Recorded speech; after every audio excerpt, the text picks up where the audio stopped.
I'm not sure if you use it or not. I mean, I don't, but if you use the Snapchat app, there is a Tears of the Kingdom themed filter.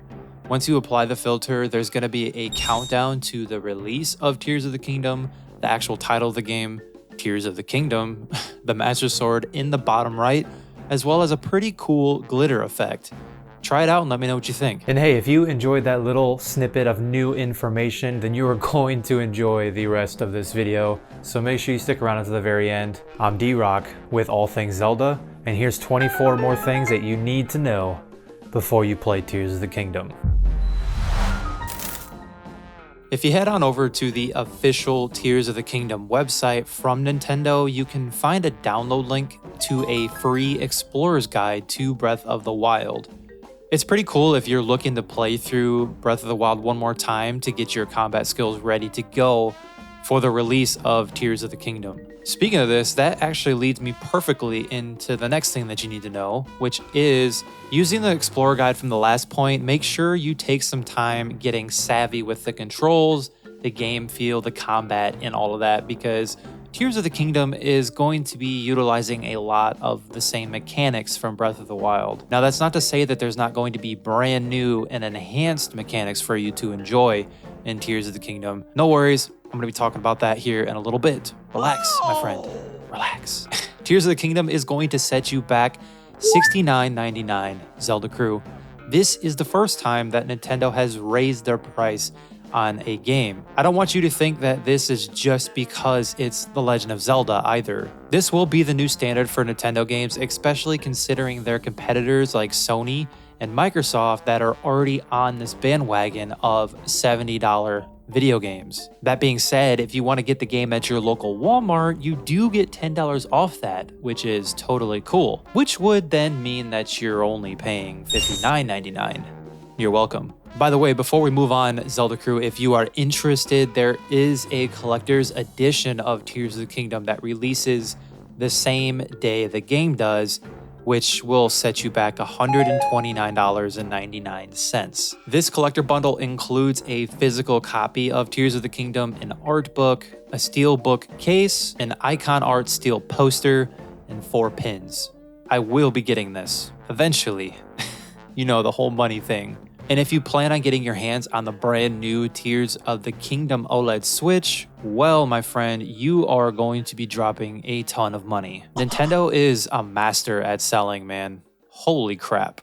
Speaking of that OLED Tears of the Kingdom Switch. If you have been living under a rock for the last couple weeks, intentionally or unintentionally, which I totally understand, by the way, there is a beautiful Tears of the Kingdom OLED themed Switch available for you to purchase. Slight drawback though, it is going to set you back $359.99. You did hear me earlier when I said that this was going to set you back a little bit, right? Real quick, Zelda crew, do me a favor and go check out my boy Drip from Drip Media Gaming. He just did this insane silent unboxing of the Tears of the Kingdom OLED Switch.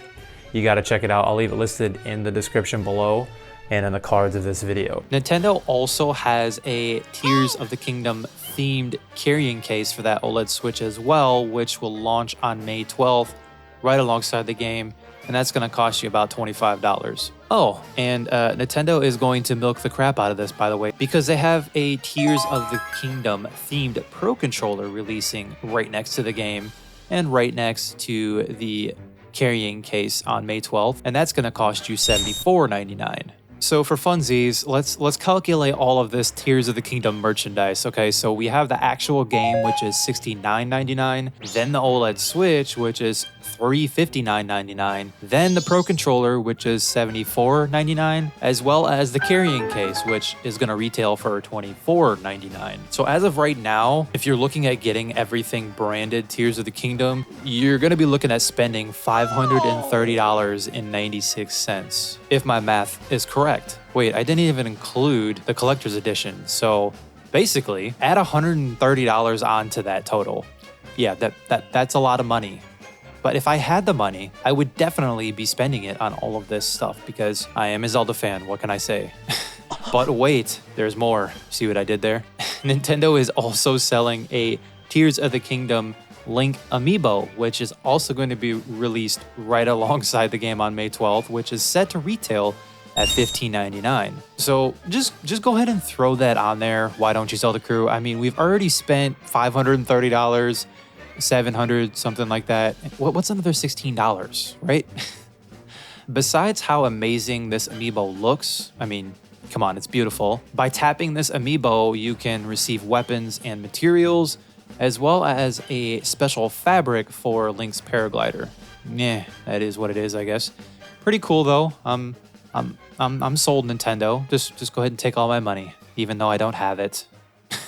The Nintendo Switch is now 6 years into its lifespan, and Nintendo has often timed new consoles to debut with new Zelda games. That doesn't seem to be the case here unless Nintendo has some sort of jaw-dropping last-minute reveal or a surprise, which I would totally love. I mean, I'm not gonna complain. While Nintendo's graphics capabilities now feel like they lag significantly behind what the PS5 and the Xbox Series X can do, Nintendo has still been very clever about optimizing their games to make the most of the aging software. Some of the Pokemon games, for example, they didn't look so good, but all of the Tears of the Kingdom footage shown so far looks at least as smooth and detailed as Breath of the Wild, or maybe even better. And Breath of the Wild came out in 2017. Here's an idea, Zelda Crew. Maybe Nintendo plans on making future Tears of the Kingdom DLC that could support a more graphics boosted next-gen Switch in the years to come. I mean, with Nintendo, anything is possible, right? You don't need to worry about which Switch to play Tears of the Kingdom on. Switches all run the same type of graphics. Although that OLED screened Switch has the biggest, most vivid colored portable display. Have you gotten the Tears of the Kingdom OLED themed Switch yet? Let me know in the comments below. This thing is beautiful. No, I haven't got it yet. According to Nintendo themselves, this is what we know about the plot so far. In this sequel to The Legend of Zelda Breath of the Wild game, you will decide your own path through the sprawling landscapes of Hyrule and the mysterious islands floating in the vast skies above. Can you harness the power of Link's new abilities to fight back against the malevolent forces that threaten the kingdom? Set out for an adventure in a transformed and expanded Hyrule. Find new ways to explore, create, and discover on an epic journey fueled by your imagination. Now, if we take what Nintendo has said on their website for Tears of the Kingdom and from previous trailers and interviews, we know that Tears of the Kingdom is going to be a much darker version of the Zelda games we have seen up to this point. This being a spoiler-free video though on Tears of the Kingdom, I'm not going to be discussing anything else on this. Just know that you, Zelda Crew, are in for a wild ride. Pun totally intended, by the way. Link begins his journey on one of the many mysterious floating islands that have suddenly appeared in the skies above Hyrule. It's there our hero will have to gain new abilities before returning to the surface world to begin his epic adventure. And by the way, this is directly from the official site from Nintendo for Tears of the Kingdom. Sort of think of this like the Great Plateau tutorial area in Breath of the Wild. The Sheikah Slate is no longer attached to Link's hip and instead has vials of green Zonai energy that will take the place of all the powers that you had in Breath of the Wild, those being Magnesis, Bombs, Stasis, and Cryonis. Replacing said Sheikah Slate is all of Link's brand new abilities, which are Ascend, which adds a new dimension to exploration. This is going to give Link the ability to pass through solid objects above him. We can then rise up through ceilings, hillsides, and even certain enemies to create seemingly impossible shortcuts. The next ability is Fuse, which is my personal favorite, which magically fuses objects to Link's current weapon, shield, or arrow to increase durability, damage, or even add a new effect. This is going to allow you, Zelda Crew, to experiment with lots of different combinations to come up with surprising and sometimes hilarious results. The other ability is Ultra Hand, which allows Link to pick up, move, and rotate certain objects. He can even attach these things together to create bridges, vehicles, and much more. The last ability that was revealed is the Recall ability, which lets Link ride fallen boulders skyward, pun intended. You're welcome. Recover thrown weapons or send projectiles back where they came from. There are more abilities in Tears of the Kingdom, but again, Zelda Crew, this is a spoiler-free video, so that's gonna have to wait till later. And hey, would you mind hitting that subscribe button to join this amazing community that we're building here? I would love to be able to hear from you. And while you're there, go ahead and hit that like button for me if you actually like this video and you are a Zelda fan, because that way YouTube is going to push the living daylights out of this video to more passionate Zelda fans, so I appreciate your face. If you look real closely here, you can tell that Nintendo has slightly changed the heads-up display when selecting your materials, as well as the customization screen. Characters from Breath of the Wild are returning. So far confirmed returning characters are Lady Ryu, Tulin, Prince Sidon, Link and Zelda. I mean, obviously. New characters are shown, which are what look like 3 individuals that belong to a brand new species that we know nothing about. Zonai. Again, spoiler-free video. We're not going to be talking about spoilers.